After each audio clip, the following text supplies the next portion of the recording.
Hello everyone, मैं हूं CA Saurabh Singh Baghel and welcome back to my YouTube channel.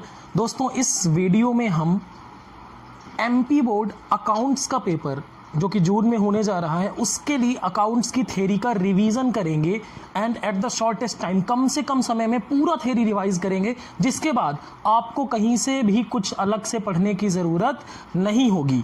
ठीक है, तो लेकिन जो लोग चैनल पे नए आए हैं, जिन्होंने चैनल अभी सब्सक्राइब नहीं किया है, चैनल सब्सक्राइब करें और आप इस वीडियो को अपने दोस्तों जो आपके क्लासमेट्स हैं उनके साथ ज़रूर शेयर करेंगे। ठीक है, तो पढ़ते हैं। देखें, इसमें हम पार्ट 1 पढ़ने वाले हैं। पार्ट 1 में हमने बनाया है नॉट फॉर प्रॉफिट ऑर्गेनाइजेशन की थ्योरी एंड पार्टनरशिप अकाउंट।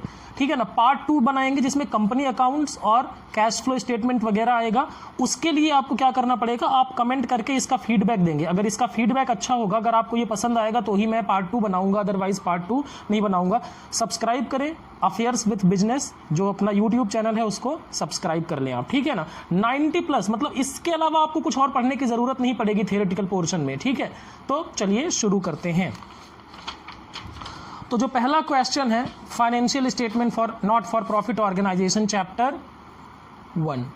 ठीक है, चैप्टर 1 का जो पहला क्वेश्चन है, books of accounts maintained by non for profit organisation. ये लास्ट ईयर क्वेश्चन पूछा गया 2019 में कि कौन कौन से बुक्स ऑफ अकाउंट्स बनाता है नॉन फॉर प्रॉफिट ऑर्गेनाइजेशन। तो सबसे पहले कैश बुक में क्या होगा, कैश रेसिप्ट और कैश पेमेंट की एंट्री की जाएगी। जर्नल में क्या होगा, कैश बुक के अलावा जो बाकी कुछ बचेगा जर्नल में लिखेंगे। लेजर अकाउंट्स बनाएंगे। मेमोरेंडम बुक, क्रेडिट ट्रांजैक्शन जो है, उधारी ट्रांजैक्शन जो है, उनको कहाँ लिखा जाएगा, मेमोरेंडम बुक में। मेंबर्स रजिस्टर, जो मेंबर है उनका रजिस्टर बनाया जाएगा, मेंबरशिप फीस दिए कि नहीं दिए। स्टॉक रजिस्टर, स्टॉक किसका, consumable and non consumable goods का। ठीक है ना, उनका स्टॉक बनाया जाएगा। एसेट रजिस्टर, जो एसेट है उनके रजिस्टर, ठीक है ना, उनको कितने कब खरीदा, कितने में खरीदा। And salary and wages register, जो काम करने वाले लोग होंगे उनकी सैलरी और वेजेस का रजिस्टर रिकॉर्ड भी बनाया जाएगा। अब दूसरे क्वेश्चन पे चलते हैं। ठीक है, तो ये आपको याद रखना है, cash book, journal, ledger, memorandum book, members register, stock register, asset register, salary and wages register. ठीक है, अब बात करते हैं differences between receipt and payment account and cash book. देखो, receipt and payment account and cash book के बीच में क्या डिफरेंस है। देखो, कैश बुक आपको डिफरेंस 3 तरीके से, मतलब इस तरीके से लिखना है, basis of difference, cash book and receipt and payment account. देखो, कैश बुक जो होता है उसमें एंट्री एवरी डे की जाती है, डेली एंट्री करते हैं। ठीक है, और रेसिप्ट एंड पेमेंट अकाउंट यानी प्राप्त एवं भुगतान खाते में, हिंदी वाले ध्यान दें, आप भले इंग्लिश में है लेकिन अगर आप हिंदी में भी सारा सुनेंगे तो आपको सब कुछ समझ में आएगा। ठीक है, आप एक काम करें, इसको पूरा वीडियो आप सुन लें, उसके बाद आप बुक से भी पढ़ें या नोट से पढ़ें। मैं इसका लिंक डिस्क्रिप्शन पे दे दूंगा, जहां पर आप इसको डाउनलोड कर लेंगे तो आपको पूरा समझ में आएगा। लेकिन उसके लिए पहले आप इसको सुन जरूर लें। और receipt and payment account only once in a year बनाया जाता है। एक्चुअली ये साल के आखिरी में बनाया जाता है, डेटा। ठीक है ना। कैश बुक में डेट वाइज एंट्री फी होती है और रेसिप्ट एंड पेमेंट अकाउंट में डेट वाइज एंट्री नहीं होती, बल्कि सारी एंट्री आखिरी में होती है। समरी, कैश बुक क्या होता है, इंडिपेंडेंट बुक है, जबकि रेसिप्ट एंड पेमेंट अकाउंट किसका समरी होता है, कैश बुक का समरी होता है। ठीक है, balancing of this book is done every day, मतलब इसका मिलान डेली किया जाता है। इसमें जो बैलेंस होता है वो डेली निकाला जाता है। इसको क्या करते हैं, only once in a year. Cash book क्या है, प्राइमरी बुक है, और ये जबकि रेसिप्ट एंड पेमेंट अकाउंट क्या है, मेमोरेंडम अकाउंट है, मतलब ये समरी ऑफ कैश बुक है। ठीक है, इन इंस्टीट्यूशन, देखो कैश बुक चाहे वो प्रॉफिट मेकिंग ऑर्गेनाइजेशन हो, चाहे नॉन फॉर प्रॉफिट ऑर्गेनाइजेशन हो, प्रॉफिट हो चाहे नॉट फॉर प्रॉफिट हो, दोनों बनाते हैं। जबकि रेसिप्ट एंड पेमेंट अकाउंट सिर्फ कौन बनाता है, नॉन प्रॉफिट ऑर्गेनाइजेशंस। ठीक है ना, नॉन प्रॉफिट ऑर्गेनाइजेशंस। आगे चलते हैं अगले क्वेश्चन की तरफ। Difference between receipt and payment account and income and expenditure account. क्या डिफरेंस है, देखो, रेसिप्ट एंड पेमेंट अकाउंट बनाया जाता है इसलिए जिससे हम पता कर सकें कि कैश बैलेंस कितना है। ठीक है ना, कैश बैलेंस कितना है। जबकि इनकम एंड एक्सपेंडिचर अकाउंट बनाया जाता है इसलिए ताकि हम सरप्लस या डेफिसिट यानी आधिक्य या घाटे को पता कर सकें। Nature, receipt and payment account में कैश की एंट्री होती है इसलिए ये रियल है। ठीक है ना, कैश एसेट में आता है। और income and expenditure nominal account है क्योंकि यहां पर इनकम एंड एक्सपेंडिचर्स लिखे जाते हैं।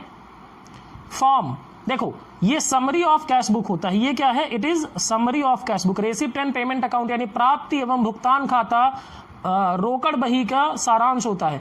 और it is like profit and loss account. क्या होता है? प्रॉफिट एंड लॉस अकाउंट है। इनकम और एक्सपेंडिचर लिखा जाता है। Items all cash receipt and all cash payments are entered, मतलब रेसिप्ट एंड पेमेंट अकाउंट में सभी कैश रेसिप्ट और कैश पेमेंट लिखे जाते हैं, जबकि इनकम एंड एक्सपेंडिचर अकाउंट में सिर्फ करेंट ईयर के इनकम एंड एक्सपेंडिचर लिखे जाते हैं।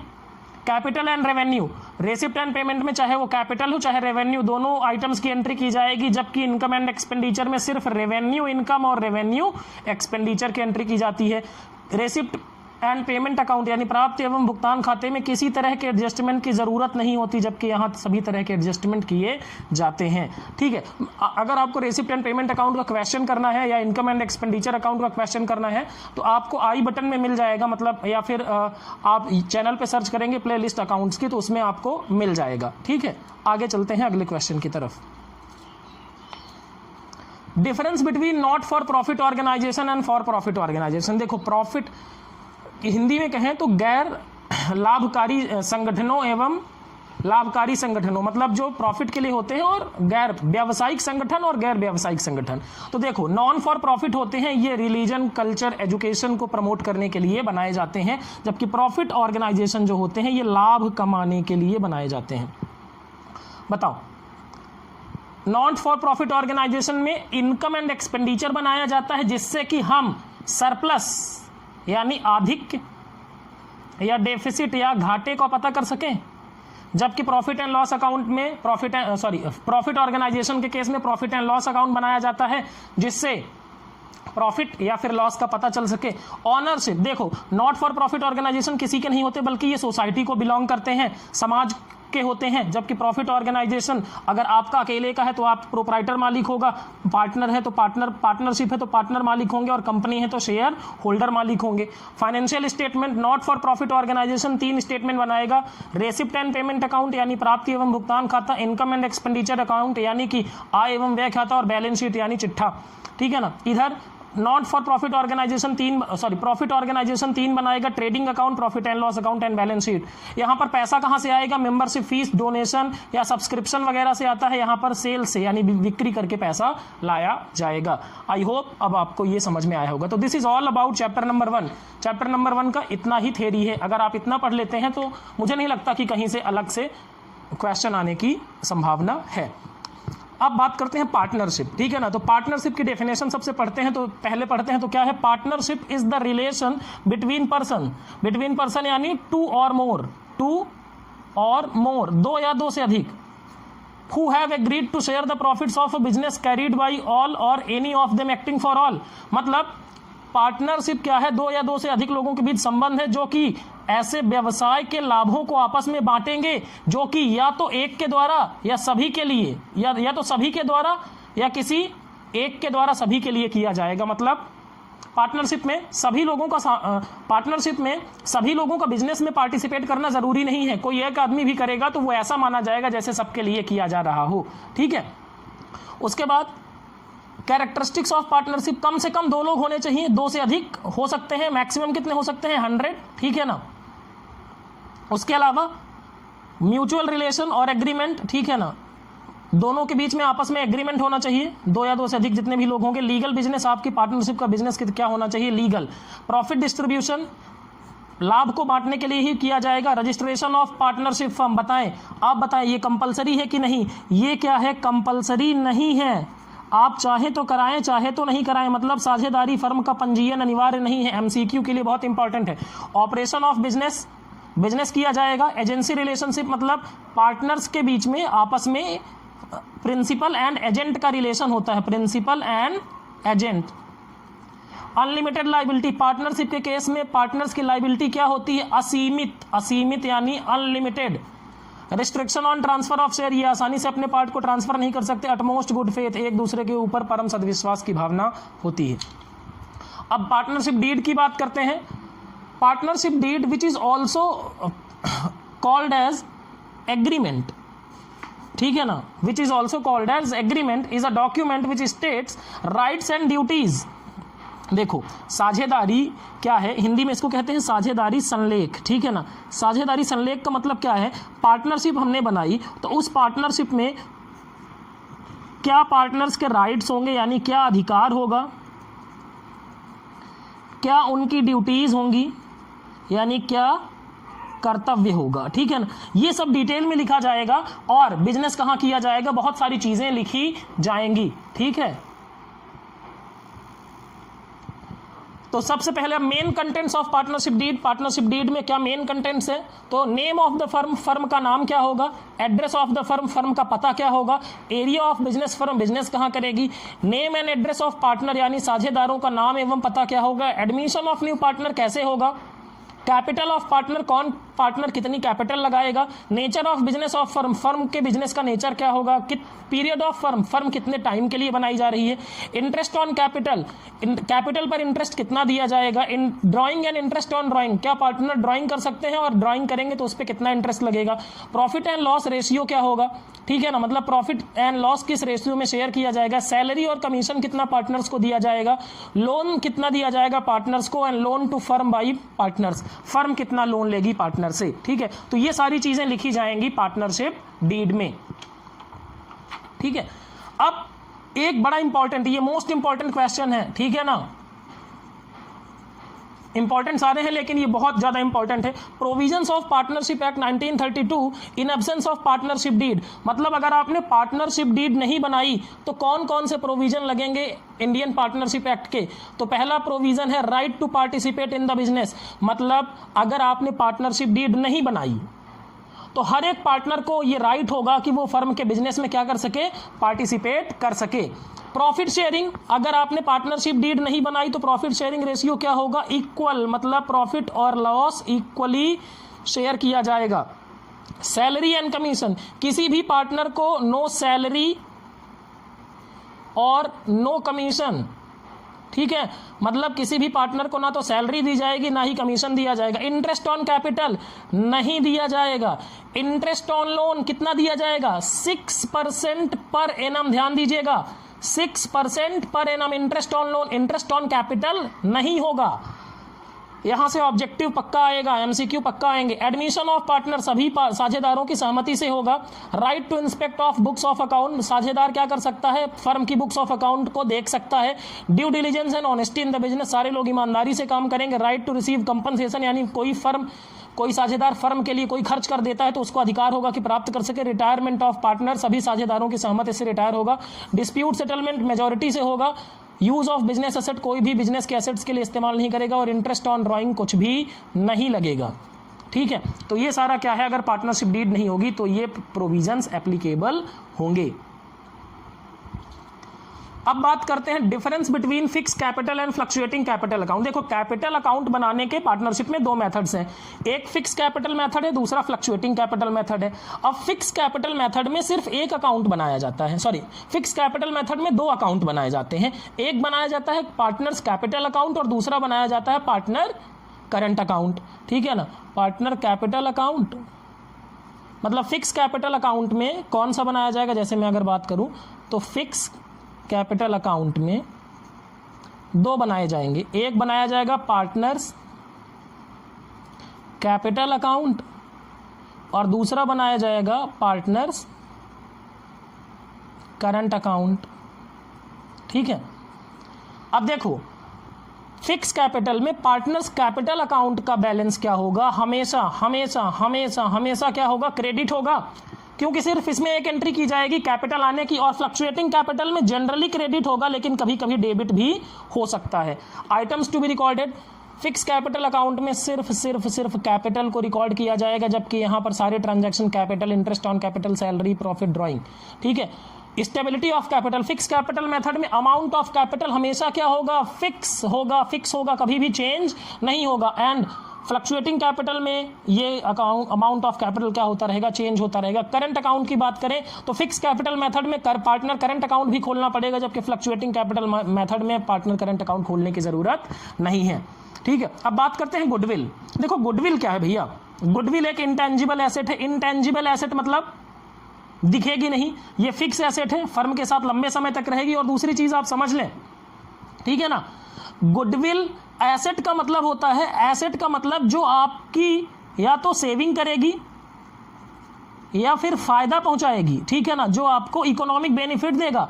तो गुडविल की वजह से क्या है, आपको बेनिफिट मिलेगा, गुडविल की वजह से आपको बेनिफिट मिलेगा। गुडविल बेसिकली होता है एक कॉम्पिटिटिव एडवांटेज होता है जो आपके पास है, लेकिन आपके कॉम्पिटिटर के पास नहीं है, ठीक है। तो गुडविल इंटेंजिबल एसेट है, जाहिर सी बात है फायदा पहुंचाएगी हमें। जैसे किसी भी फर्म का नाम होता है, जैसे रेमंड की गुडविल है कि अच्छा क्वालिटी का कपड़ा मिलता है, ब्लैकबेरी अच्छी क्वालिटी के सूट मिलते हैं वहां, तो ये सब क्या है, गुडविल है, ठीक है।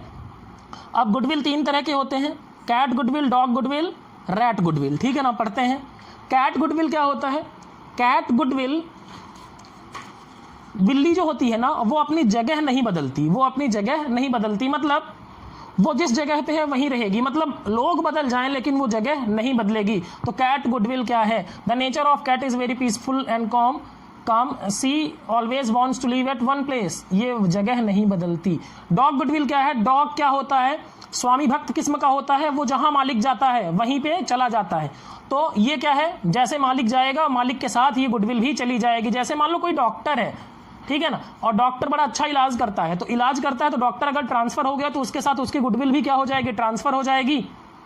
रैट गुडविल क्या होता है, जगह बदलती रहती है, जगह बदलता रहता है, मतलब समय के हिसाब से कभी कोई फेमस हुआ कभी कोई फेमस हुआ, ठीक है ना। जैसे एक्टर्स के केस में ऐसा बोला जा सकता है।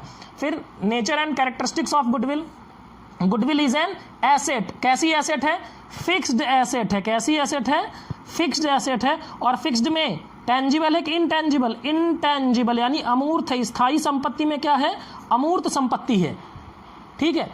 गुडविल इज इनटेंजिबल एसेट, दिखती नहीं है, ये फिक्टिशियस एसेट नहीं है, ये फिक्टिशियस एसेट नहीं है। फिक्टिशियस एसेट का मतलब जो एसेट है लेकिन उसका कोई मतलब नहीं, ये फिक्टिशियस एसेट नहीं है।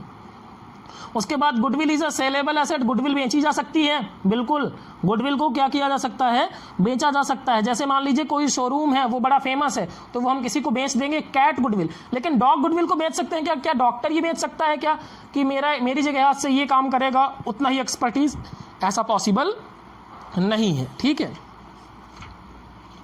अब एक important question, factors affecting goodwill, कौन कौन से फैक्टर से गुडविल पे फर्क पड़ता है, मतलब कौन कौन से फैक्टर्स गुडविल को अफेक्ट करेंगे। तो place and name of the firm का नाम और कहाँ पे है। जैसे कोई भी शॉप अगर मेन मार्केट में होती है तो ज़्यादा फेमस होती है, नाम। कॉर्डियल रिलेशन, अगर उसके कस्टमर के साथ अच्छे रिलेशन है तो जाहिर सी बात है वो क्या होगा, कस्टमर बार बार आएगा, उसकी गुडविल बढ़ेगी। Better goods and fair price, अच्छा गुड्स दे रहा है और अच्छे दाम पर, सस्ते दाम पर दे रहा है, उचित मूल्य पर दे रहा है तो अच्छा होगा। ड्यू टू एडवर्टीजमेंट, आप देखें टीवी पे बहुत सारा एडवर्टीजमेंट आता है चीज़ों का, जैसे पेटीएम वगैरह जब शुरू में आए थे तो बहुत एडवर्टीजमेंट किया था to create the goodwill. Due to monopoly, अब इंडियन रेलवे बहुत सारे लोगों को पसंद नहीं है, फिर भी मजबूरी में इंडियन रेलवे का ही इस्तेमाल करना पड़ता है क्योंकि मोनोपोली है। फैसिलिटीज टू कस्टमर, अगर कोई कस्टमर को ज़्यादा फैसिलिटी देगा तो उसकी गुडविल अच्छी हो जाएगी। Satisfied employees of the firm, अगर एम्प्लॉय खुश है तो 4 लोगों को बताएगा कि मेरी फर्म बड़ी अच्छी है, तो इससे भी गुडविल क्रिएट होगी। अब बात करते हैं methods of valuation of goodwill. 3 method हैं, आप जानते हैं, average profit method, super profit method and capitalisation method. Average profit method में गुडविल का फॉर्मूला क्या है, average profit numbers of years of purchase, average profit multiplied by numbers of years of purchase. अब super profit में क्या है, super profit क्या होता है, देखो सुपर प्रॉफिट, मान लो सुपर प्रॉफिट एक सिचुएशन है कि जैसे हम कमा रहे हैं प्रॉफिट 1 लाख रुपए, हम कमा रहे हैं प्रॉफिट 1 लाख रुपए, लेकिन नॉर्मली मार्केट में 80,000 लोग कमा रहे हैं। कितना कमा रहे हैं, 80,000। तो हम कितना ज़्यादा कमा रहे हैं, 20,000 ज़्यादा कमा रहे हैं। ये 20,000 जो हम नॉर्मल प्रॉफिट से ज़्यादा कमा रहे हैं, ये क्या बोलेंगे, ये क्या है आपका सुपर प्रॉफिट, मतलब profit over and above of normal profit. जो नॉर्मल प्रॉफिट से ज़्यादा है उसे हम क्या बोलेंगे, तो सुपर प्रॉफिट कैसे कैलकुलेट करेंगे, average profit minus normal profit. ये एवरेज प्रॉफिट माइनस किया नॉर्मल प्रॉफिट तो हमें मिल गया सुपर प्रॉफिट। एंड फिर उस सुपर प्रॉफिट को क्या करेंगे, मल्टीप्लाई कर देंगे, किससे, मल्टीप्लाई कर देंगे super profit multiplied by numbers of years of purchase. तो क्या मिल जाएगा, ये गुडविल ठीक है, super profit multiplied by number of year of purchase, तो गुडविल मिल जाएगा सुपर प्रॉफिट मेथड से हमें। ठीक है, अब कैपिटलाइजेशन मेथड की बात करें तो कैपिटलाइजेशन में भी दो तरीके से हैं, capitalization of average profit and capitalization of super profit. तो कैपिटलाइजेशन ऑफ एवरेज प्रॉफिट कैसे करेंगे, देखो average profit divide by multiplied by 100 divide by normal rate of return. ठीक है ना, तो इससे क्या हो जाएगा, capitalized value of average profit आ जाएगी और उससे हम क्या करेंगे, कैपिटल एम्प्लॉयड से माइनस कर देंगे तो हमें क्या मिल जाएगा, गुडविल। ठीक है, जैसे सुनो, और अगर हम कैपिटलाइजेशन ऑफ सुपर प्रॉफिट करना है तो क्या करना पड़ेगा, super profit multiplied by 100 divide by normal rate of return, तो हमें क्या मिल जाएगा, हमें क्या मिल जाएगा, super profit by capitalisation method. चलो एक चीज समझते हैं, देखो इसका मैं एक एग्जांपल आपको देता हूं कैसे आएगा। मान लो एवरेज प्रॉफिट है आपका 1 लाख रुपए, ठीक है, नॉर्मल रेट ऑफ रिटर्न यानी NRR है आपका 10%, कितना है 10%, ठीक है, और आपने बिजनेस में कैपिटल लगाई है, कैपिटल एम्प्लॉयड जो है मान लो है आपका 7 लाख रुपए, ठीक है। अब देखो capitalised value of average profit कैसे कैलकुलेट करेंगे, एवरेज प्रॉफिट कितना है 1 लाख रुपए multiplied by 100 divide by normal rate of return 10 है, तो ये किया तो कितना आ गया 10 लाख रुपए, ठीक है ना। अब क्या करेंगे हम, अब value capitalised value of average profit कितना आया 10 लाख रुपए, इसमें माइनस कर देंगे कैपिटल एम्प्लॉयड कितना 7 लाख रुपए, तो ये जो 3 लाख रुपए हमने कैपिटल कम लगाई है ये क्या आ जाएगा, हमारा गुडविल आ जाएगा। इसी तरीके से सुपर प्रॉफिट में होगा, मान लो यहां पर देखो एवरेज प्रॉफिट है मान लो 1 लाख रुपए, ठीक है, अब नॉर्मल प्रॉफिट की बात करें तो नॉर्मल प्रॉफिट है 70,000, कितना है 70,000, ठीक है ना। तो आपका सुपर प्रॉफिट कितना हुआ, सुपर प्रॉफिट कैसे आएगा, average profit minus normal profit 30,000, ठीक है। अब मान लीजिए आपने कैपिटल एम्प्लॉयड कितनी लगाई है, कैपिटल एम्प्लॉयड, ठीक है,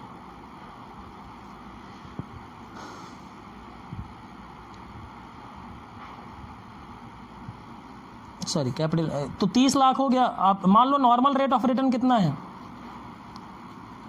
10%, तो क्या होगा super profit 30,000 divide by multiplied by 100 divide by 10, तो कितना आ जाएगा आपका 3 लाख, ठीक है। तो ये आपका आ जाएगा गुडविल, ठीक है। आई होप आपको ये बात समझ में आ गई होगी। अब आगे चलते हैं, ठीक है। अब आते हैं डिसॉल्यूशन ऑफ पार्टनरशिप फर्म, कौन कौन से, देखो डिसॉल्यूशन ऑफ पार्टनरशिप फर्म के केस में क्या है कि पार्टनरशिप क्या होगा, पार्टनरशिप एग्रीमेंट चेंज हो जाएगा लेकिन बिजनेस चलता रहेगा, ठीक है ना। डिसॉल्यूशन ऑफ पार्टनरशिप के केस में क्या होगा, पार्टनरशिप में चेंज आएगा, एग्रीमेंट में चेंज आएगा लेकिन बिजनेस चलता रहेगा, कंटिन्यू रहेगा बिजनेस, ठीक है ना। तो पार्टनरशिप डिसॉल्यूशन ऑफ पार्टनरशिप कौन कौन से रीजन से हो सकता है, डेथ ऑफ पार्टनर, कोई एक पार्टनर मर जाए, कोई एक पार्टनर दिवालिया हो जाए, इंसॉल्वेंट हो जाए, नया पार्टनर आ जाए, एक पार्टनर रिटायर हो जाए, ठीक है ना, और कोई स्पेसिफिक पीरियड आ जाए तो क्या होगा, वो पीरियड बीत जाए, ठीक है ना, कोई स्पेशल काम के लिए हमने पार्टनरशिप बनाई थी वो हो जाए, और प्रॉफिट शेयरिंग रेशियो चेंज हो जाए। तो ये कारण है कौन कौन से, जैसे पार्टनर मर जाए, दिवालिया हो जाए, नया पार्टनर आ जाए, नया पार्टनर पुराना पार्टनर छोड़ के चला जाए, प्रॉफिट शेयरिंग रेशियो चेंज हो जाए, तो इन केसेस में क्या हो सकता है, डिसॉल्यूशन ऑफ पार्टनरशिप हो सकता है।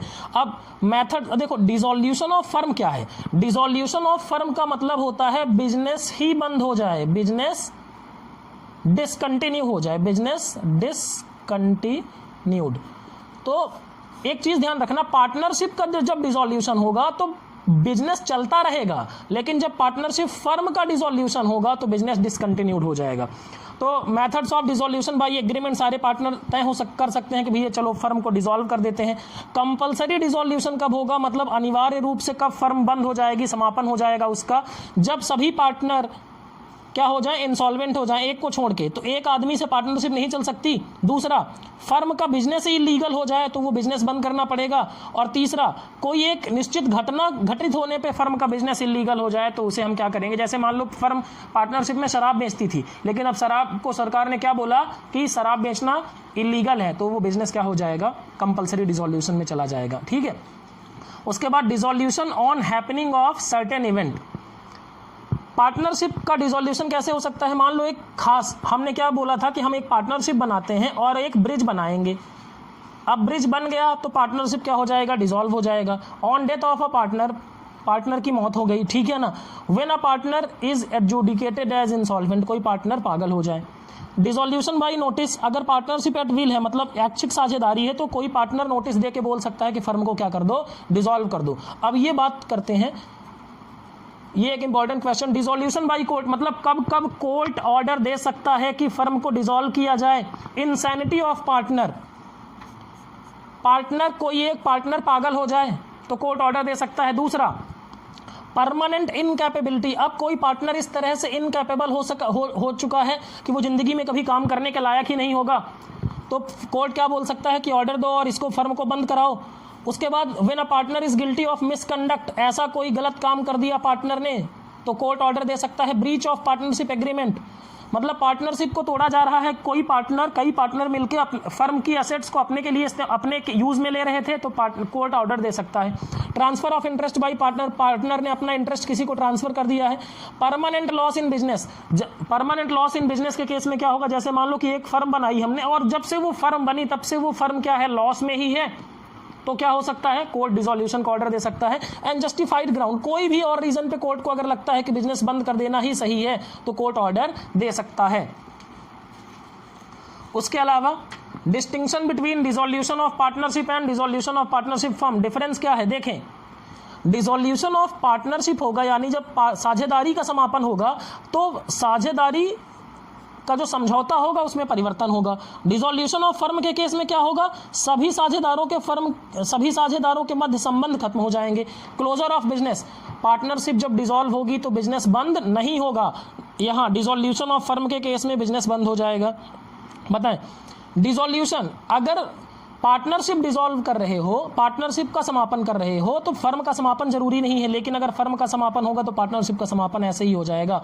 सेटलमेंट ऑफ अकाउंट, एक बात बताएं, अगर डिसोल्यूशन ऑफ पार्टनरशिप है तो अकाउंट प्रिपेयर किया जाता है कि जो जा रहा है उसका हिसाब किताब कर दो, लेकिन अगर फर्म का डिसोल्यूशन है, पूरी फर्म ही बंद हो गई तो फाइनल अकाउंट, सेटलमेंट का अकाउंट बनाया जाएगा। इकोनॉमिक रिलेशन, पार्टनरशिप के केस में डिसोल्यूशन ऑफ पार्टनरशिप यानी साझेदारी के समापन के बीच में आर्थिक रिश्ते जो होते हैं वो बदलते हैं, यहाँ पर आर्थिक रिश्ते क्या होते हैं, समाप्त हो जाते हैं। ठीक है, अब चलते हैं आगे।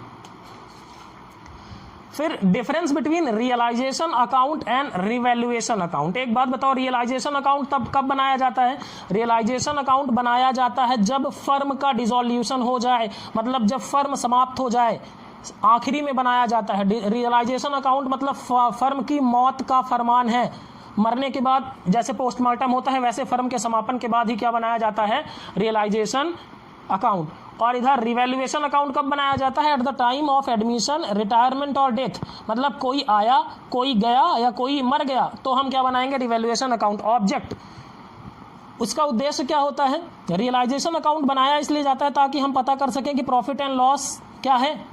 ठीक है, after realisation of asset and payment of liability, मतलब एसेट और लाइबिलिटी को पे करने के बाद कितना बचा है। यहाँ पर रिवैल्यूएशन अकाउंट बनाया जाता है जिससे पता कर सके कि एसेट और लाइबिलिटी की रीवैल्यू क्या है। मेथड बताएं, debit side on this account assets are shown at their book value and liabilities at shown और एक्चुअल वैल्यू। देखो कुल मिला के क्या है, रियलाइजेशन अकाउंट में एसेट्स को क्या किया जाता है, बुक वैल्यू पे ले जाया जाता है, और लाइबिलिटी, ये बुक वैल्यू पे जाएंगी एसेट्स, और लाइबिलिटीज को किस वैल्यू पे ले जाएंगे, लाइबिलिटीज के को ले जाएंगे एक्चुअल वैल्यू पेड, मतलब जितना उनके बारे में पेमेंट किया जाना है, ठीक है ना। और क्रेडिट साइड में क्या किया जाता है, liabilities are shown at book value and assets on actual realised value, ठीक है, दोनों में। रिवैल्यूएशन अकाउंट में क्या होता है, revaluation is the difference between book value and revalued asset and liabilities are shown. मतलब मान लो कि 1 लाख रुपए का क्या था, स्टॉक था, हमने रिवैल्यू किया स्टॉक 1,20,000 का हो गया, तो हम कितना लिखेंगे रिवैल्यूएशन अकाउंट में, सिर्फ 20,000 लिखेंगे, डिफरेंस, ठीक है। Effect after preparation of this account all accounts are closed and the business comes to end. अगर देखो मौत है, ये मौत के बाद कुछ होता नहीं तो रियलाइजेशन अकाउंट बन गया, काम खत्म, अकाउंट क्लोज, सारा बिजनेस बंद। रिवैल्यूएशन अकाउंट के बाद भी फर्म का बिजनेस कंटिन्यू रहता है। तो दोस्तों ये था आपका not for profit organisation and partnership की थ्योरी का कंप्लीट रिवीजन। आप इस वीडियो को एक बार देखें, समझ नहीं आया दोबारा देखें, आप जितनी बार देखेंगे उतनी बार क्या होगा, आपको चीजें क्लियर हो जाएंगी, ठीक है ना। यहां से एमसीक्यूज भी बहुत सारे कवर होंगे जो मैंने आपको अभी पढ़ाया। अगर अभी भी आपने चैनल सब्सक्राइब नहीं किया है, चैनल सब्सक्राइब कर लें और कमेंट करके जरूर बताएं कि आपको ये वीडियो हेल्पफुल लगा कि नहीं, तभी मैं पार्ट 2 का वीडियो बनाऊंगा। Thank you very much.